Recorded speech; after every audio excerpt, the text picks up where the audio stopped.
The 1990s gave us some unforgettable cars, but not all of them earned their place in history. From the fast and furious to the downright forgettable, this decade delivered both jaw-dropping machines and utter disappointments. These are the best and worst of the 90s automotive history. Worst muscle cars. Number 7, 1994. Pontiac Firebird V6. When the 1994 Pontiac Firebird V6 hit the streets, it promised to bring back excitement to the world of muscle cars. But instead of blowing people away, it mostly left them scratching their heads. The looks might have caught some attention, but as soon as you turned the key, disappointment started creeping in. To begin with, the engine wasn't anything to brag about. Pontiac gave it a 207 cubic inch V6 that produced only 160 horsepower. For a car that looked like it could roar, it barely managed a growl. Even with sequential fuel injection, the engine felt sluggish and unexciting. Driving it felt more like a chore than a thrill. For anyone expecting real muscle car speed, this Firebird just didn't deliver. Another thing that held it back was the outdated transmission on the base model. It came with a 5-speed manual gearbox, which might sound cool, but the shifts were clunky and unrefined. There was also an optional 4-speed automatic, but it was a carryover from older models and felt slow to respond. Acceleration was weak, and it took forever to get up to 60 miles per hour. In a time when even family sedans were getting quicker, this was a real letdown. Moving on, the Firebird's body might have looked modern for the early 90s, but its heavy weight made performance worse. It had a rear-wheel drive setup, but all the power loss and slow gear changes meant it didn't handle like a sports car. Instead of tight, responsive control, it felt like dragging a heavy load around corners. Even with the independent front and rear suspension, it didn't feel fun to drive. Inside, things didn't get any better. The dashboard had an unusual rounded design that looked more confusing than stylish. The controls were all bunched together in the center, and some were hard to reach while driving. The materials used felt cheap, and the plastic panels squeaked over bumps. While there was an option for leather seats and higher trims, the V6 version stuck with plain cloth that wore out quickly. Lastly, safety features were a mixed bag. Sure, dual airbags were a nice addition, and anti-lock brakes were finally available, but many rivals already offered more advanced systems. Plus, the Firebird didn't have traction control on the V6 model, which meant handling in bad weather was risky, especially for newer drivers. The body might have looked fast, but the car itself just couldn't keep up. Number 6, 1999 Mercury Cougar. It all started off with high hopes for the 1999 Mercury Cougar. Everyone thought it looked cool and modern, especially when it first showed up in magazines. People said it had style and that it stood out on the street. Even when it got older, it still caught attention, especially from younger crowds. But looks like it only got so far, and once people actually lived with the car, things started to fall apart quickly. First, the seats were a nightmare. From the very first few hundred miles, complaints came pouring in. Drivers said they couldn't get comfortable, no matter how much they adjusted the seat. The lumbar support stuck out too far, even at the lowest setting, and the seat bottom felt like it dipped in the middle, which made long trips miserable. Some drivers even joked that they'd rather walk than sit in the Cougar for more than an hour. Nobody wanted to take it on road trips, and they spent a lot of time just sitting around because of that. Next came the problem with the engine. The Cougar had a 153 cubic inch V6, which sounded good on paper, but it had some annoying habits. When you stopped at a red light, the engine would keep revving between 2,000 and 3,000 revolutions per minute before calming down. It didn't feel right, and it made people think something was wrong with the car, even though it was just how the engine was set up. Other cars with similar engines didn't do this, so it stood out in a bad way. Moving on to the controls, the radio knob was just weird. You had to keep turning it over and over just to get the volume where you wanted it. It felt like it didn't respond properly. The side mirrors also looked nice, but they were so small and shaped so oddly that you couldn't really see well behind you. For a car that was supposed to be sporty, that kind of design made driving feel risky. There were also mechanical issues. One day it just refused to start because of a wiring issue. It got fixed for free, but it still made people nervous about whether it would leave them stranded again. On top of that, it needed frequent trips to the shop for regular maintenance. In total, the service bills added up fast, and it cost more than other cars from the same company, even though it didn't perform better or feel more reliable. Number 5, 1992, Dodge Daytona IROC. Back in 1992, the Dodge Daytona IROC looked like it had everything going for it. It had a sporty shape, flashy lights, and even a name that reminded people of real race cars. At first glance, it seemed like something special, but after living with it, drivers quickly saw the truth. It was more trouble than thrill. Right from the beginning, things felt off. The Daytona IROC had front-wheel drive, which might have helped save fuel, but didn't help much with performance. Most muscle car fans expected rear-wheel drive for better handling and fun, but this one stuck to the cheaper layout. It didn't feel planted when pushed hard, and cornering became more of a guessing game than something you'd enjoy. Next up, the engine options added to the frustration. The base engine was a 183 cubic inch V6, made by Mitsubishi, and it didn't even reach 150 horsepower. That's not exciting for something called a muscle car. The optional 134 cubic inch turbocharged 4-cylinder engine did make more power, 224 horsepower, but only when everything was working perfectly. And that didn't last long. As the years went by, owners started running into problems. The turbo engine needed very careful maintenance, like frequent oil changes and the right kind of care. Most people didn't keep up with it, and the result was blown turbos, overheating issues, and engine breakdowns. Once the engine gave out, fixing it cost more than the car was worth. A lot of these ended up in junkyards before they hit 100,000 miles. On top of that, the inside wasn't any better. The seats were hard and didn't hold you in place. The dashboard felt cheap, with buttons that wiggled and plastic that faded fast in the sun.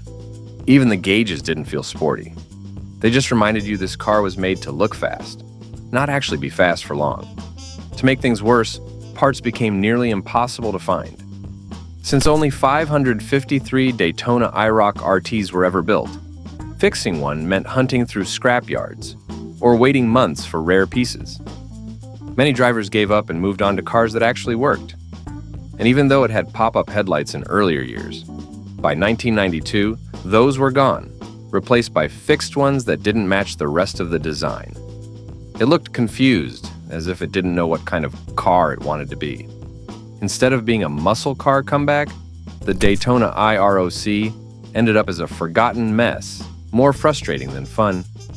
If you're enjoying the journey through the best and worst cars of the 90s, don't forget to hit that like button and subscribe for more thrilling car content. Number 4, 1993 Chevrolet Lumina Z34.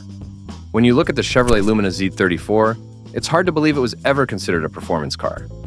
Sure, it had some cool features, but in the world of muscle cars, it quickly became clear that it was all show and no-go. Starting with its engine, the Z34 wasn't anything impressive. With a 207 cubic inch V6 engine producing just 210 horsepower, it wasn't even close to the power you'd expect from a true muscle car. For comparison, some family sedans had engines that could beat it in a race, making the Z34 more of a disappointment than a thrill. As for handling, the Z34 had a sporty suspension, but it didn't really deliver. Sure, it looked like it could tackle corners, but in reality, it was more about the show than the actual performance. The steering was vague, and the car didn't feel as tight or agile as other cars in its class. It was clear that the Z34 was trying to act tough, but it didn't back up the looks with the driving experience. The body kit and sporty seats might have made it look faster than it really was, but on the road, it struggled to live up to the hype. The interior was another letdown. The seats, though they had that sporty look, were uncomfortable for longer drives. They offered little support, and you couldn't even enjoy the drive properly. And the automatic transmission, which some buyers went for, only made things worse. The shifting was sluggish and didn't complement the car's performance goals at all. Even the standard manual transmission wasn't much better. It was clunky and didn't provide the smooth driving experience muscle car fans were craving. Another problem with the Z34 was its weight. It was heavier than many of its competitors, and that weight meant that the engine's power was diluted. It couldn't accelerate quickly, and it didn't have the edge over lighter rivals that used their power more effectively. Instead of being a fierce competitor, The Z34 felt more like a heavy, sluggish car, trying too hard to impress. Lastly, the market didn't exactly embrace the Z34. Despite being advertised as a performance car, it didn't have the sales numbers to back it up. It was quickly overshadowed by other cars that had better engines, better handling, and more genuine excitement. While it looked cool, the Z34 didn't have the muscle to make it into the ranks of true muscle cars. It was simply a car that looked fast, but couldn't live up to the promise. Number 3. 1991. Pontiac Grand Prix GTP. The Pontiac Grand Prix GTP from 1991 seemed to promise a lot. But when you look closer, it's clear that this car fell short in more ways than one. The first major issue was its engine. While it had a 207 cubic inch V6 that produced 210 horsepower, it wasn't nearly enough to match up with other muscle cars of the time. The engine was okay, but it lacked that raw power and thrilling acceleration you'd expect from a car marketed as performance-oriented. Instead, it was more about smooth, everyday driving, which didn't exactly scream excitement. Another problem with the Grand Prix GTP was its handling. Even though it was supposed to be a sportier version of the Grand Prix, the car was heavy and didn't respond the way you'd want a muscle car to. The suspension wasn't quite up to par with what you'd find in more serious performance vehicles, leaving the car feeling sluggish and unresponsive on the road. You could tell it was trying to be something more, but it wasn't quite there when it came to cornering or overall driving dynamics. The interior of the GTP didn't improve much either. Sure, it had some cool tech for the time, like the head-up display and a decent sound system. But when you're in a car meant to be all about power and performance, comfort should be secondary, not a focus. The seats were more designed for show than for comfort or support. You didn't feel like you were in a race-ready machine, but more like you were cruising in a slightly upgraded version of a regular sedan. The transmission also left a lot to be desired. While the GTP did offer an automatic option, the real kicker was the manual transmission, which wasn't as smooth as it should have been. The gears didn't always shift properly, and you had to put in more effort than expected just to keep things running smoothly. Muscle cars are supposed to give you the thrill of a quick, smooth ride, but the GTP didn't deliver that in any meaningful way. Lastly, the Grand Prix GTP just didn't have the same kind of personality you'd expect from a muscle car. Sure, it looked the part with its aggressive styling, but when it came to performance, it was more about looks than actual muscle.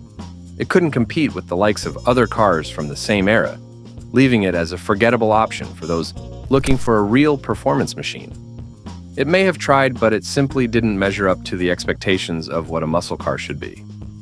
Number 2, 1990 Ford Thunderbird Super Coupe. The 1990 Ford Thunderbird Super Coupe seemed like a good idea at the time, but it turned out to be far from the muscle car it was trying to be. First, the engine. Sure, it had a supercharged 207 cubic inch V6, which sounded exciting, but it didn't live up to the hype. It could only make 210 horsepower, which was less than the 302 cubic inch V8 in the Mustang.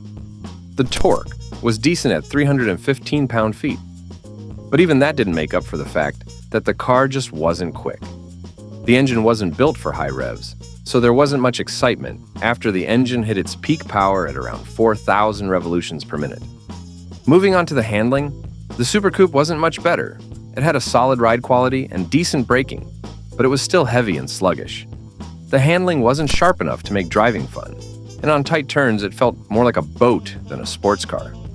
The weight of the car worked against it, especially when trying to push it hard through corners. The interior, although more comfortable than some muscle cars, still wasn't anything to write home about. It lacked the sporty feel you'd expect from a performance car. The seats were okay, but nothing special, and there wasn't enough excitement in the design to make you feel like you were driving something special. Even when you started modifying the engine to boost its performance, it still didn't impress. After replacing the air filter and adding a new pulley, you could get some extra power, but it still wasn't enough to make this car anything special. The improvements didn't transform it into the powerhouse it was supposed to be. In the end, the Thunderbird just didn't offer enough excitement or performance to compete with other muscle cars of the era. Number 1, 1995 Oldsmobile Cutlass Supreme Convertible. The 1995 Oldsmobile Cutlass Supreme convertible looked good from the outside, but it had some serious flaws that made it fall short of a muscle car. For one, the door handles were embedded in the B pillar, which made them harder to reach. Instead of fixing this odd design, Oldsmobile decided to add a loop handle. Sure, it worked, but it made the car look more awkward than stylish, and it wasn't the best solution for functionality either. This was a clear sign that the car wasn't getting the attention it needed. When you looked inside, it didn't get any better. The dash wasn't much to get excited about either. It looked cheap and didn't fit the muscle car image Oldsmobile probably wanted to create. The overall interior design lacked the flair or boldness you expect from a true performance car. In terms of performance, the Cutlass Supreme didn't impress. The standard engine was a 160 horsepower, 189 cubic inch V6. For an optional upgrade, you could get a 210 horsepower, 207 cubic inch DOHC V6. While that second engine might seem like it could deliver more power, it was known for being fragile. Many of these engines didn't hold up well over time, so it was hard to find a Cutlass Supreme with that engine still running strong today. Even if you did get the more powerful engine, the car's handling and performance didn't live up to expectations. It was heavier and more sluggish compared to other cars from the era. The Cutlass Supreme convertible might have looked the part, but when it came to muscle, it simply didn't deliver. Best muscle cars. Number 6, 1995 C4 Chevrolet Corvette ZR1. The 1995 Chevrolet Corvette ZR1 wasn't just a car, it was the ultimate expression of American performance.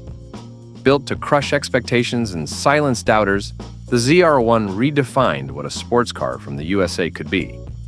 Nicknamed the King of the Hill, it wasn't just good, it was the best. A Corvette so dominant, it made the world take notice. From the moment it hit the pavement, the ZR1 set itself apart. Ditching the traditional small block, Chevrolet packed it with the groundbreaking 350 cubic inch LT5 V8. Engineered in partnership with Lotus, this power plant was ahead of its time with an all-aluminum build, dual overhead camshafts, and 32 valves. The result? A spine-tingling 405 horsepower and a beastly 385 pound-feet of torque, numbers that embarrassed rivals and crowned it as the top American performance car of its era. Speed was its natural language. The ZR1 could rocket from 0 to 60 miles per hour in a blistering 4.5 seconds and push all the way to a top speed of 180 miles per hour. This wasn't just fast, it was a full-blown supercar slayer.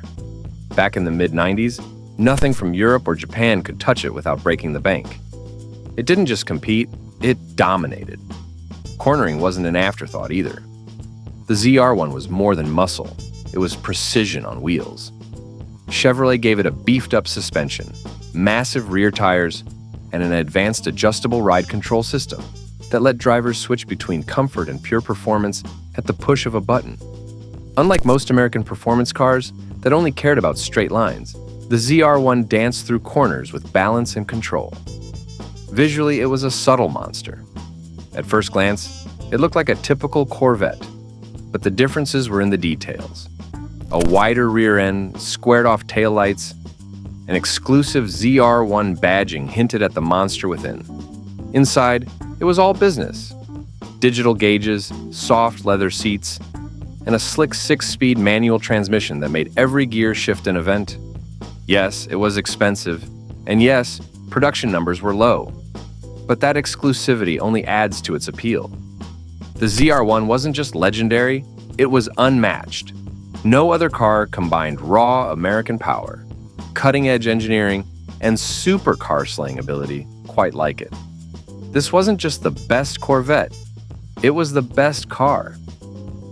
Number 5, 1995 Chevrolet Monte Carlo Z34. Not every icon plays by the rules, and the 5th generation Chevrolet Monte Carlo Z34 proved that the best cars don't have to follow tradition. Rolling onto the scene in the mid-90s, this sleek two-door coupe didn't just wear a legendary name, it transformed it.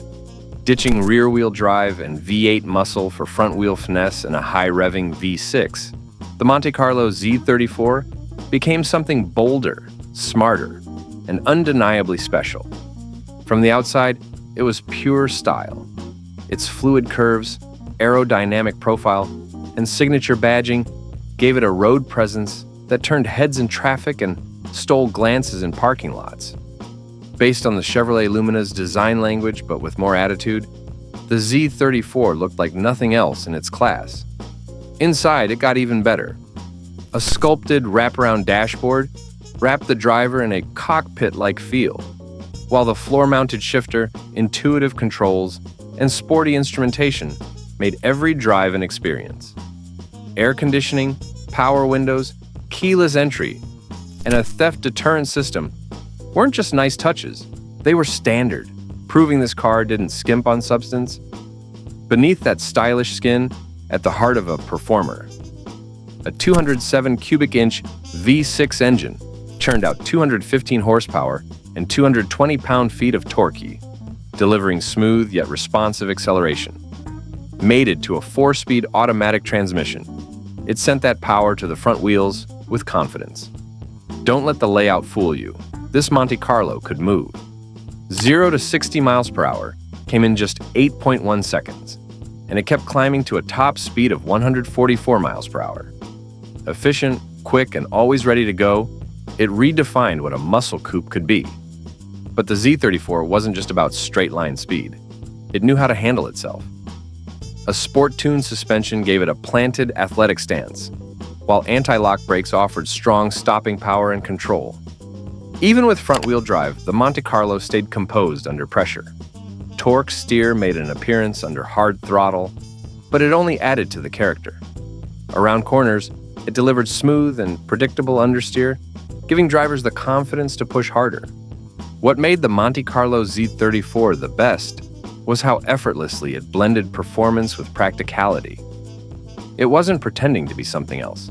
It was setting a new standard.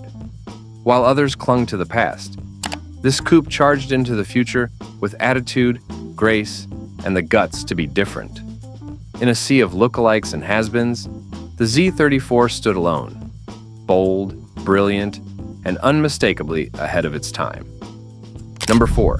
1996 Chevrolet Impala SS. Some cars dominate the streets with noise and flash, but the Chevrolet Impala SS of the mid-90s did it with pure presence. Built from 1994 to 1996, this full-sized performance sedan didn't need wild styling or shouty paint to prove its point. It simply outran expectations. With a powerful V8 engine and a sharp, bold design, the Impala SS wasn't just a sleeper. It was the best sedan of its time. It all started with the look. Available only in black, the Impala SS had a menacing all-business appearance that turned heads without trying. No bright colors, no wild stripes, just a deep, glossy finish, lowered stance, and subtle details like smoked taillights and a monochrome grille. Instead of traditional Chevrolet badging, it wore the iconic Impala emblem with pride. This wasn't a car that screamed, it whispered, and people listened. Step inside and the mood continues.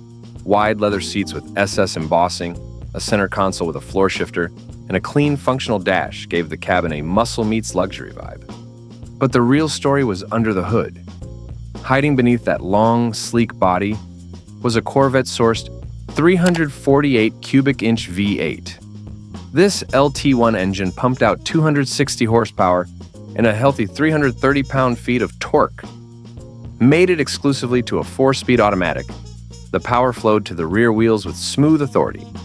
Despite tipping the scales as a full-size sedan, the Impala SS could bolt from 0 to 60 in 7.4 seconds and top out at 154 miles per hour. It wasn't just quick for its size, it was quick, period. Handling? Chevrolet wasn't messing around. They borrowed heavily from the Caprice police package, giving the SS a sport-tuned suspension, beefier sway bars, reinforced shocks, and upgraded cooling. The result was a chassis that felt composed and confident, no matter the road. It didn't pretend to be a lightweight coupe, but it drove smaller than it looked. Toss it into a corner, and the Impala responded with grip and grace that no one saw coming. With just 69,768 units produced across 3 years, the Impala SS was never common, and that only made it cooler. It delivered a muscle car attitude with sedan comfort, offering a ride that could take on stoplights or long hauls without compromise. This wasn't just a standout among performance sedans. This was the best of them all, hiding in plain sight and rewriting the muscle car playbook without breaking a sweat. Number 3, 1997, Mercury Cougar. The Mercury Cougar of the 7th generation wasn't just another coupe. It was the best-kept secret of American performance. Produced from 1989 to 1997, it blended V8 muscle, luxury flair, and advanced handling in a package that turned heads and surprised everyone who got behind the wheel. While others were chasing nostalgia, the Cougar redefined what a grand touring coupe could be in the 90s. From the outside, it struck the perfect balance between class and aggression.